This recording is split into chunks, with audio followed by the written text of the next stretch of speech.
Some monster used her own gorgeous garden planters to wedge the back screen wide open, and now we are staring down day 61 of absolute agonizing silence. The top-tier professionals sworn to track her down, including federal agents, local deputies, and state-of-the-art facilities down south, are totally baffled. Those experts remain utterly clueless about the genetic material abandoned at her residence, though it certainly isn't from a lack of trying or a system crash. Investigators processed the samples through the ultimate federal tracking system, bouncing it against 19 million known criminals and over 1 million active crime scene files. We are talking about a massive network that has successfully cracked over 750,000 massive cases from coast to coast. The results returned absolutely blank, yielding 0 genetic matches and leaving them without a single suspect identity to pursue. Detectives followed up by testing secondary genetic traces found deep inside the residence, but that entirely different anonymous sample also hit a total dead end.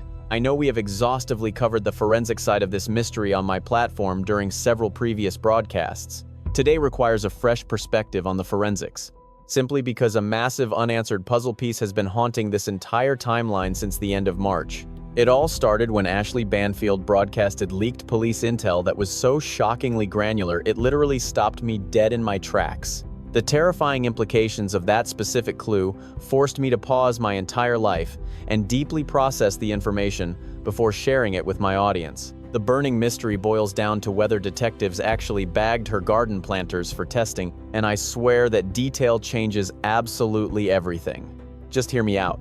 Because after 61 agonizing days, we still lack arrests, targets, and federal hits. The authorities still have absolutely 0 official forensic connections linking back to any of the biological material gathered during this manhunt.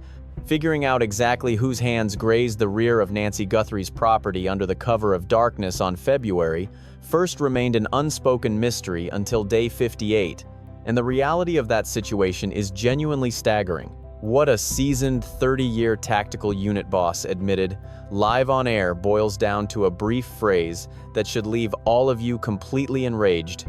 We will dive deep into that shocker soon. But laying out the proper backstory is crucial since the buildup carries just as much weight as the final twist. Stick closely by my side as we unpack the verified facts versus the massive blank spots surrounding this genetic puzzle.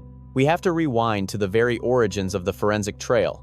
Especially for those of you who have tracked this true crime saga from the jump, it is crucial to remember that we are dealing with various distinct physical clues, and the mainstream media often accidentally mashes completely unrelated biological markers together. Therefore, we desperately need to nail down the exact facts right now. First responders pulling up to the Catalina Foothills estate on February first walked right into a nightmare, immediately spotting crimson stains pooled near the entryway. They also discovered the security doorbell violently ripped out of its socket and the rear entryways suspiciously wedged ajar. Strangely enough, insider contacts later told News Nation reporter Brian Enton that the interior looked absolutely pristine, lacking any visible destruction or violent scuffles throughout the main living areas. By February 13th, the local authorities finally went on the record about a massive lead. Their detectives had been quietly chasing behind the scenes.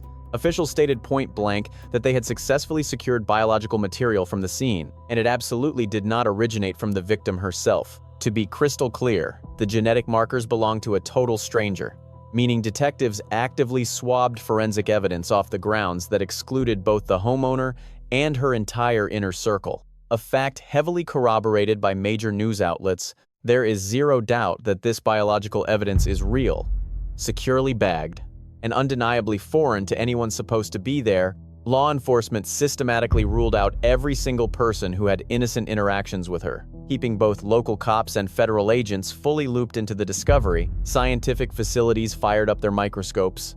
But you have to realize that pulling traces from a sprawling estate leaves a massive amount of physical territory open to interpretation. We are completely blind regarding the exact swab locations or the total volume of evidence. Vials currently sitting in evidence lockers.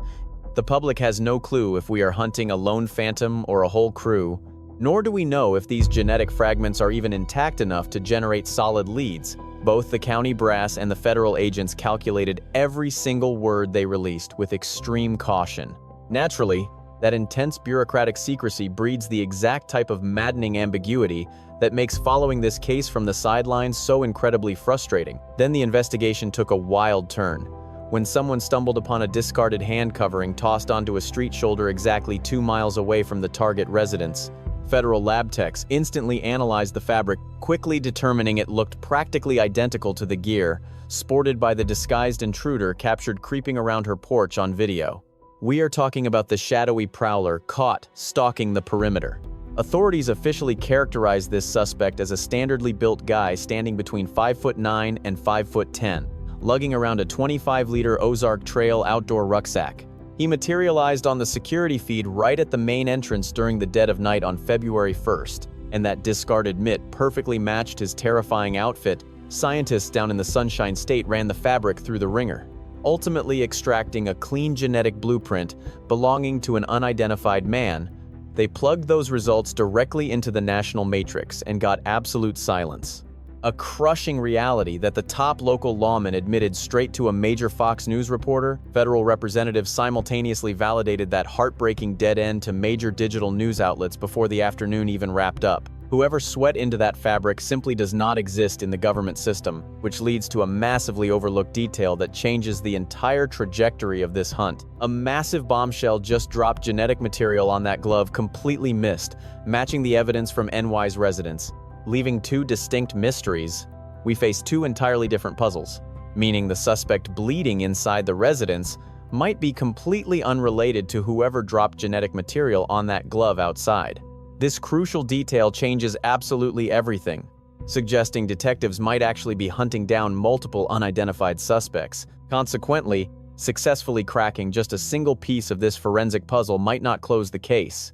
Should investigative genetic genealogy successfully pinpoint the glove's owner, authorities might still face another unidentified suspect, which leads us directly into a massive secondary hurdle that received shockingly little media coverage. Insiders speaking with CBS News expressed severe doubts regarding the biological evidence recovered from NY's residents, fearing it might never produce a viable genetic profile for database cross-referencing. An insider called the biological trace exceptionally weak. A different police informant assured CBS that advanced science could amplify degraded traces, though this complex procedure requires extensive timeframes spanning multiple weeks or even several months. Sheriff Nanos outlined their upcoming strategy, which involves untangling complex biological mixtures collected from the crime scene, executing additional forensic evaluations before determining if enough pristine material exists to pursue investigative genetic genealogy or run through CODIS. The man remained completely grounded. Refusing to guarantee immediate breakthroughs or strict investigative schedules, journalists at Fox News Digital revealed an additional complication involving a contaminated trace, meaning the biological evidence contains overlapping genetic material from multiple individuals.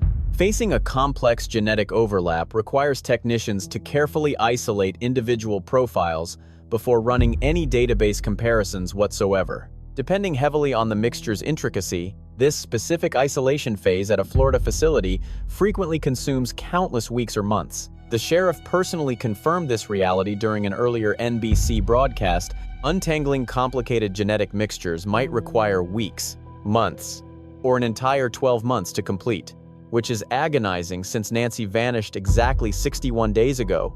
Detectives might possess biological clues requiring 12 agonizing months of laboratory work, carrying absolutely zero promises of yielding a viable genetic profile at the finish line. CEC Moore leads the genetic genealogy department at Parabon Nanolabs. She remains America's foremost authority regarding investigative genetic genealogy, which is the revolutionary technique responsible for unmasking the notorious Golden State Killer. This exact methodology also dismantled the Brian Kauberger mystery in Idaho, and she offered incredibly blunt insights when questioned about this current manhunt on News Nation. She clarified that this advanced familial tracing completely fails unless detectives secure a pristine biological trace from their prime suspect. She labeled that requirement a massive uncertainty for this specific investigation. And let me break down exactly why those terrifying words carry such immense weight. Familial tracing fundamentally differs from the national database, which utilizes short tandem repeat analysis.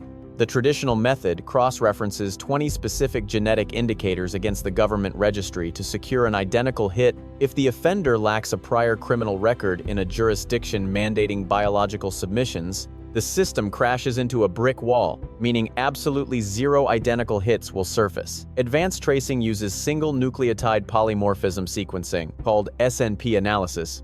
This technique scans hundreds of thousands of biological indicators, bypassing identical matches to actively hunt down distant familial connections and extended bloodlines. It hunts for biological relatives by scouring platforms like GEDmatch, Family Tree DNA, and DNA Justice. These represent the only 3 networks permitting police access, holding fewer than 2 million combined profiles. Massive commercial giants like Ancestry, 23andMe, alongside MyHeritage, safeguard tens of millions of user records. However, these corporations fiercely block police inquiries. And C.C. Moore emphasized that securing a search warrant for these massive networks guarantees a brutal courtroom showdown. Therefore, familial tracing remains the only option. The FBI confirms this process is actively running, yet it absolutely demands a functional SNP profile from the perpetrator, and NY's interior crime scene trace might be entirely too degraded to deliver one. This is our harsh reality at day 61. Not that the biological clues are worthless, however, we remain completely blind regarding what these genetic traces reveal. And the revolutionary technology capable of breaking this mystery requires a robust trace that survives intense laboratory scrutiny. Consequently, this explains exactly why the mysterious events unfolding on Nancy Guthrie's rear patio hold such staggering significance today. Because what if a completely different trace exists?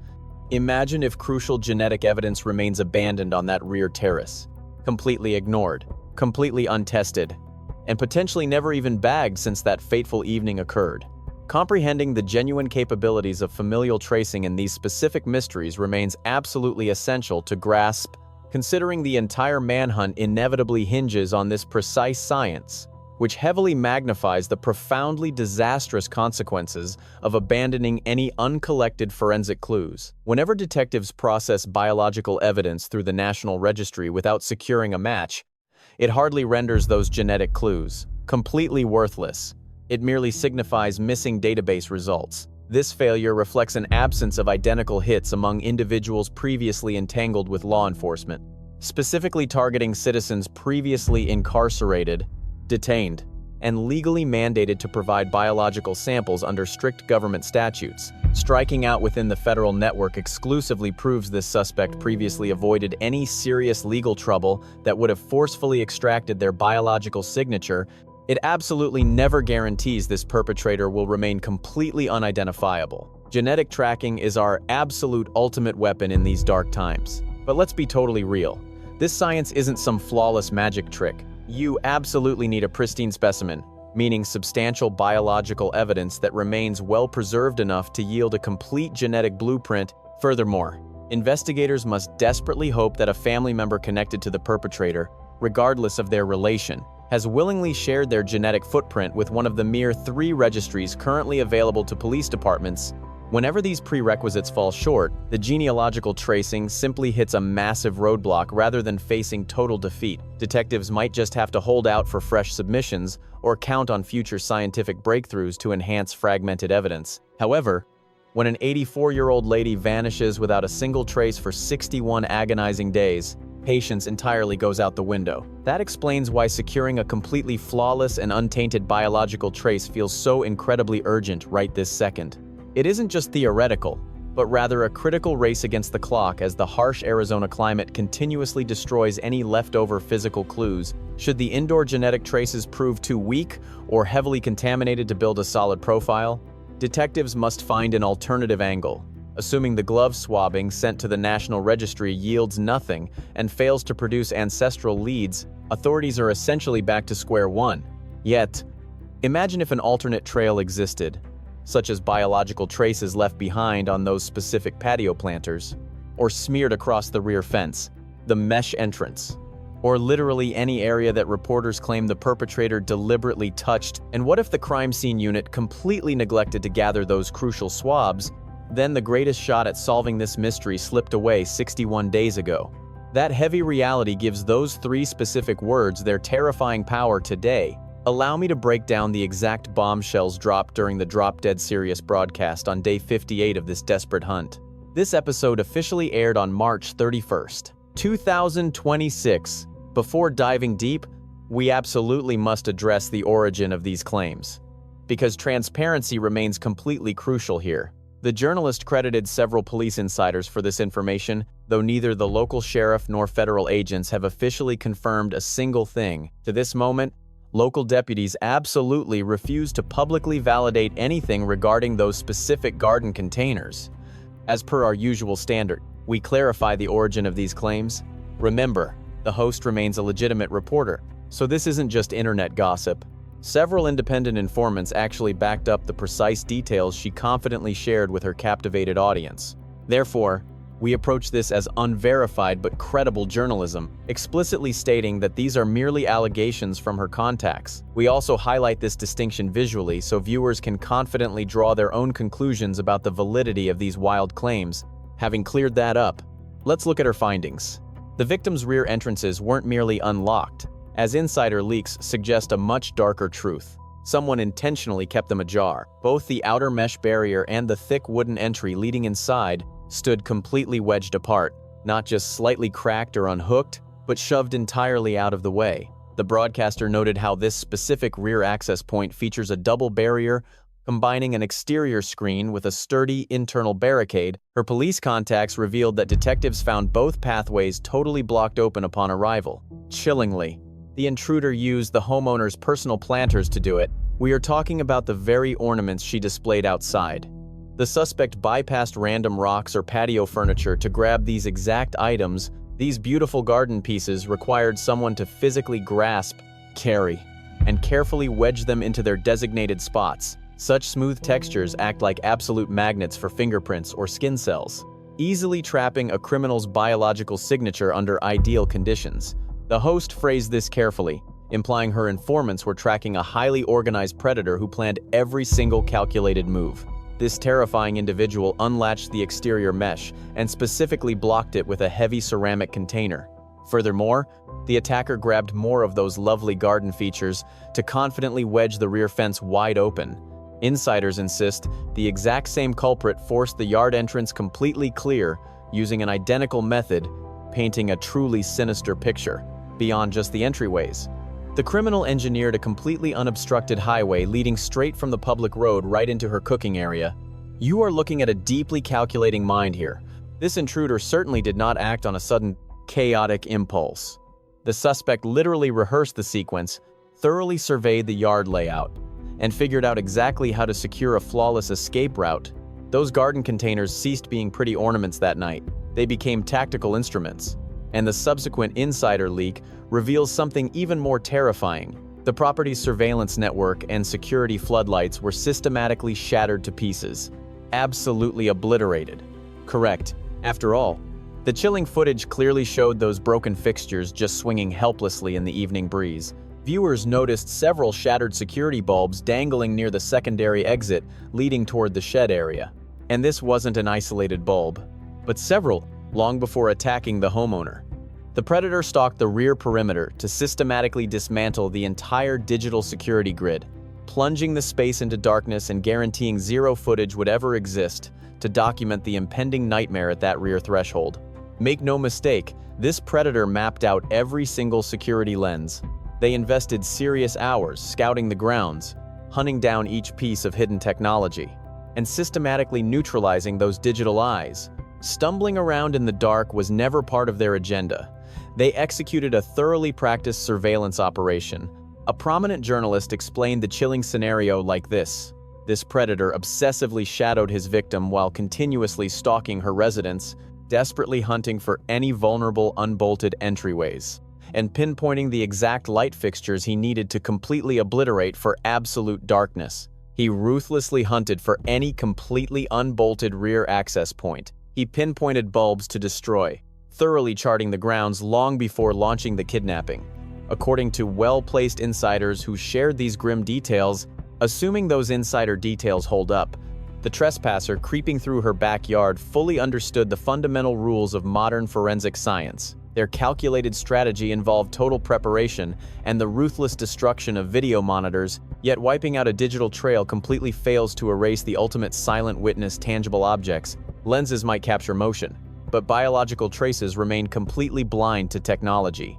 Genetic material lingers the second bare flesh brushes against reality. If the culprit carelessly handled those heavy ceramic planters without any protective gear during the terrifying hours between January 31st and early February 1st, the entire investigation radically shifts. His unique genetic code would permanently stain the ceramic, totally independent of any shattered video equipment.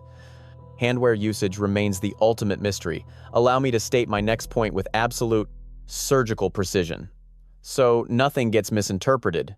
A standard digital security lens actively monitored the main entrance of her residence. Federal agents extracted that specific tape, ultimately distributing visual evidence of a disguised intruder whose covered face was completely and fully captured. The recording clearly showed a rucksack alongside thick hand protection, a detail firmly verified by numerous reputable news outlets. While the disguised prowler on the porch undoubtedly wore protective gear, the rear security system had been completely obliterated. Per reliable journalism from informed sources, every single illumination source was deliberately destroyed. The courtyard sat completely blind to any digital recording, bringing us directly to a deeply unsettling query you must consider. Did the attacker maintain identical caution off-screen? Or did his discipline slip away from the recording devices he had already planned to actively outsmart? He approached the main threshold fully shielded against the lens, yet navigating the rear required heavy lifting and shifting of extremely heavy, tangible items. Shoving hefty planters against the exits and aggressively manipulating the metal fencing demanded serious physical exertion. The suspect operated frantically under cover of nightfall.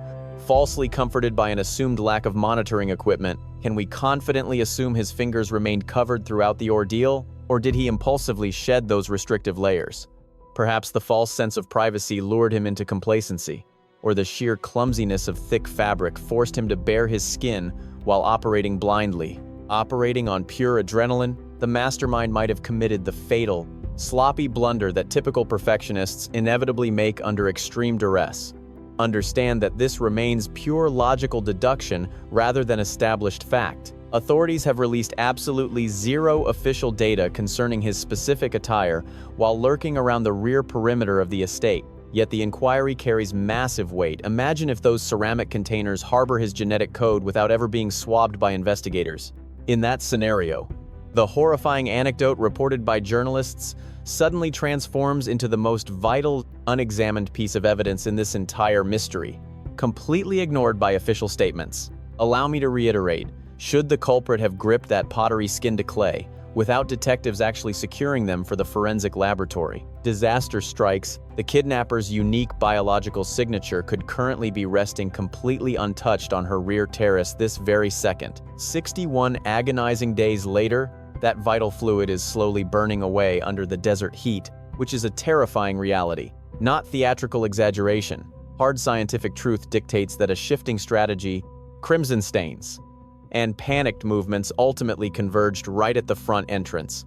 Allow me to paint a comprehensive portrait of the evening's grim timeline. Since the repositioned planters represent merely one isolated piece of a highly complex puzzle, they fit seamlessly into a much broader narrative, detailing a highly coordinated criminal strike. That specific strategy mysteriously collapsed halfway through the property, altering the entire trajectory of the horrific crime in a fundamentally crucial way. Detectives stepped into an absolutely pristine residence, finding nearly every interior space perfectly orderly and untouched. Per trusted reporters monitoring the case, informants explicitly confirmed an absolute lack of internal struggle within the actual living quarters. Journalists pointed out how perfectly this peaceful scene aligns with the sisters' devastating televised morning show testimony. Arriving the next day, frantic family members initially stood completely baffled by the serene, undisturbed domestic environment. Relatives naturally assumed paramedics had swiftly evacuated her through the alley on a gurney, as the pristine living room offered absolutely zero tangible clues of foul play or violent struggle. A disturbing calm hung over the pristine living room right until they discovered her abandoned mobile device and scattered personal handbag. The horrifying truth finally surfaced upon spotting crimson drops near the welcome mat and a violently ripped security lens dangling nearby. An immaculate residence, rear entryways wedged wide open. Crimson stains by the entrance and a smashed security lens paint an incredibly precise timeline of terror. An intruder undoubtedly slipped in via the rear patio, exploiting those prearranged gaps in the culinary space. The suspect glided past every room, leaving zero chaos behind, eventually locating the victim before forcing an evacuation.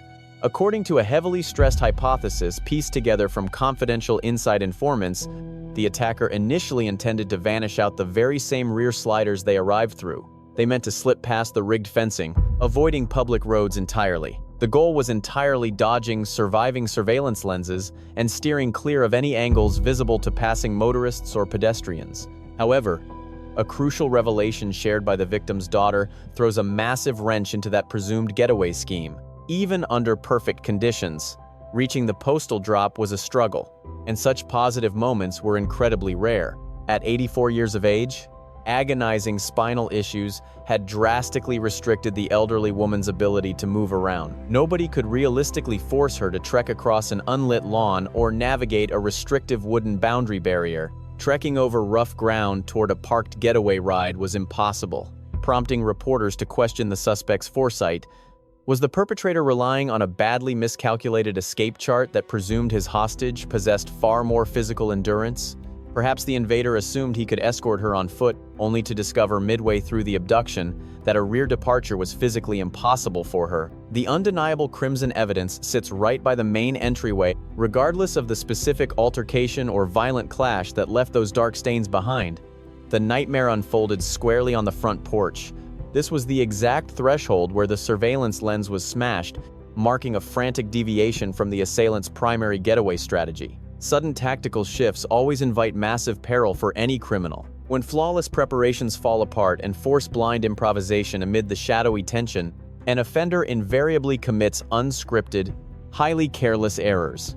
Unforeseen hazards are embraced entirely blind, and bearskin grazes surfaces meant to remain completely pristine. Our intruder rearranged the garden planters outside to forge a pathway long before entering, later sporting hand protection on the porch footage.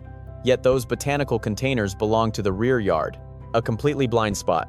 That hidden zone represented a meticulous blueprint, completely discarded the second violent stains decorated the primary residential threshold. Were those protective hand coverings worn consistently throughout the entire ordeal, from arranging the courtyard and breaching the residence, to dragging the hostage and altering the getaway route? The truth remains a total mystery. Even 61 days into the investigation, a veteran tactical leader with 3 decades of experience was utterly stunned by the latest development. Former Tactical Chief Bob Creer dedicated 30 years of service to the Puma County Regional Police Forces, possessing unmatched operational insight. Throughout this nightmare, his external analytical perspectives have proven to be exceptionally reliable and remarkably steadfast. Showing up repeatedly on major investigative broadcasts and chatting with popular magazines, his theories constantly anchor leading evening news segments. This man is certainly no amateur pundit grabbed off the street for a quick soundbite. Armed with profound internal expertise, he understands precisely how these specific regional detectives handle complex forensic manhunts within this exact territory. His commentary frequently highlights crucial physical clues. After hiking through the thick foliage behind the property alongside reporters, he clearly demonstrated the sheer absurdity of hauling a fragile captive through that wilderness. He thoroughly explored digital footprints, actionable suspect trails, and how massive cash bounties usually squeeze vital secrets out of reluctant witnesses. Every single observation he offers remains remarkably balanced, deeply calculated, and incredibly trustworthy. Once evening broadcasts revealed the planter situation on day 58, widespread curiosity exploded regarding potential biological traces left behind by bare hands. Interviewers flatly demanded to know if investigators had officially seized those terracotta fixtures for laboratory analysis. Grasped the absolute gravity of that inquiry, especially considering the monumental funding and manpower flooding this particular perimeter. Federal backup, regional police budgets, independent scientific facilities, and somewhere between 40 to 50,000 tips chased down, with a bounty surpassing $1 million, Asking if detectives secured items grabbed by the primary target demands only a single logical response: an affirmative confirmation that absolutely should never take more than 3 seconds of hesitation. The reply must be an absolute affirmative, especially to a 30-year tactical veteran completely fluent in forensic gathering protocols. Having operated inside high-level command centers, he personally supervised environments where every tiny item grazed by an offender gets hermetically sealed, labeled, and shipped out. This basic expectation falls incredibly low, standing as the universal baseline for massive criminal inquiries everywhere. Detectives simply sweep up every contaminated surface and allow the scientists to decipher the microscopic truths. 58 days of dead silence is an absolute eternity in a murder investigation, yet he refused to give a simple affirmative. He never even offered a basic confirmation. Standard protocols should guarantee this was secured immediately. Instead, he gave me a brief, chilling reply. Such a brief reply. I pray they managed it. I pray they managed it. Let me explain exactly what this implies. We are talking about a veteran tactical leader possessing over 30 years of deep police background. This professional understands the local area perfectly and recognizes the exact detectives running the current probe, yet struggled when questioned about securing crucial physical clues. His only reply relied entirely on blind faith. He offered zero certainty, absolute zero conviction, and zero guarantees, relying solely on faith. Let me clarify my exact position right now. I am certainly not claiming that those ceramic planters were left behind. Open records simply cannot verify those specific details. Our team lacks any formal manifest detailing every single item removed from the rear terrace versus what stayed untouched. This remains a totally open police inquiry today. Detectives rarely broadcast their exact gathering protocols to the general media. Perhaps an alternate reality exists where agents secured these planters on February 1st, shipped them down south, and left them resting patiently inside a laboratory backlog. Such a scenario represents the ideal investigative result. It proves detectives actually anticipated these critical inquiries long before citizens started demanding answers openly. However, Robert Cryer completely failed to provide that comforting narrative. Presented with a golden chance to firmly confirm the action, he simply refused to speak the words. Given an obvious opening to comfort both the community and the victim's grieving relatives about securing all crucial material, he completely withheld any comforting validation, claiming, "I pray they managed." It carries immense weight coming directly from a 30-year tactical veteran. This represents a highly calculated response delivered by a truly particular type of professional. Such phrasing instantly reveals a man plagued by massive doubts. Ponder exactly what compels an expert boasting such an extensive tactical history to speak this way. Consider a professional possessing decades of specialized tactical wisdom forced into a corner where mere wishful thinking becomes his strongest possible statement. This veteran understands standard operational procedures flawlessly. The man recognizes exactly how these crime scenes require handling, yet his absolute highest level of certainty remained purely aspirational. Right there lies a terrifying void. Passing 61 days completely devoid of captures, lacking any named perpetrators, and holding questionable genetic profiles transforms this oversight from a tiny bureaucratic error into something massive. This blind spot might literally ruin the entire prosecution. Consider the absolute gravity of these current circumstances. Allow me to paint the complete scientific reality. Since this exact planter issue instantly evolves past simple protocols into an existential threat, genetic material constantly breaks down over time. We are absolutely not dealing with mere poetic exaggeration or dramatic flair here. This represents an inescapable scientific truth acknowledged by literally every single lab technician and investigating detective operating within this specialized domain. Any cellular trace abandoned outside faces brutal assaults from scorching temperatures, ultraviolet radiation, shifting moisture levels, and hungry microscopic life forms determined to consume it. These microscopic clues absolutely cannot survive forever. Decomposition happens incredibly fast. Your time frame for extracting any usable genetic profile off exposed materials remains extremely limited. Tucson, Arizona, provides an incredibly hostile atmosphere for preserving delicate cellular traces. Scorching desert temperatures alone rapidly destroy crucial clues. Relentless solar radiation destroys everything. especially knowing 61 long days have passed since a mysterious figure crept behind that victim's residence to manipulate those planters. Let me illustrate exactly how quickly this extraction timeframe actually vanishes during a real investigation. During the infamous Idaho massacre probe, technicians successfully extracted pristine genetic markers off a discarded weapon cover many weeks following the actual homicides. However, that specific leather covering rested safely indoors, shielded from nature. We are dealing with vastly different environmental conditions here. Exterior items battling brutal weather patterns decay on an entirely accelerated schedule. The integrity of any swabbed material vanishes remarkably quicker outside. C.C. Moore, the pioneering genetic researcher responsible for identifying the notorious California serial predator and solving countless frozen mysteries, explained this dynamic perfectly. Investigative genetic tracing demands absolutely pristine biological swabs to function properly. Lacking quality material renders the most advanced ancestral networks completely useless. Nobody cares if millions of user profiles currently flood popular ancestral tracking websites. Whenever your collected swab fails to produce a readable genetic sequence, everything stops. Those massive digital archives become worthless, meaning whatever traces detectives currently possess might lack the necessary purity to yield answers. We found 0 federal database hits regarding the discarded handwear, plus its genetic signature completely contradicted biological traces recovered indoors. Detectives face 2 entirely distinct anonymous suspects now.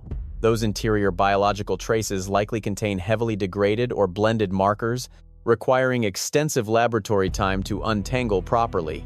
Southern technicians continue processing these complex mixtures under severe backlog constraints, which local authorities admit will cause massive delays. This case is more than a mystery. It is a powerful reminder of how fragile safety can be, even in the most familiar places.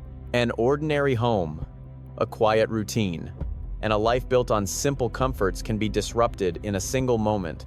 That reality urges us to take awareness seriously, not out of fear, but out of responsibility for ourselves and for those we love. It also highlights the importance of diligence and precision. Every small detail matters. In investigations, a single overlooked object or missed clue can delay justice. In life, the same principle applies. Care, attention, and accountability shape outcomes more than we realize. But beyond the science and strategy, this story is about humanity. An elderly woman, deeply loved, disappeared without answers. Behind every headline is a family waiting, hoping, and enduring unimaginable uncertainty. That truth calls us to empathy, to care not just about the case, but about the people affected. Finally, it reminds us that community matters. Information, awareness, and action from ordinary people can make an extraordinary difference. Sometimes, justice depends not on one breakthrough, but on many individuals choosing to speak up. Stay aware, stay compassionate, and never underestimate the power of one small detail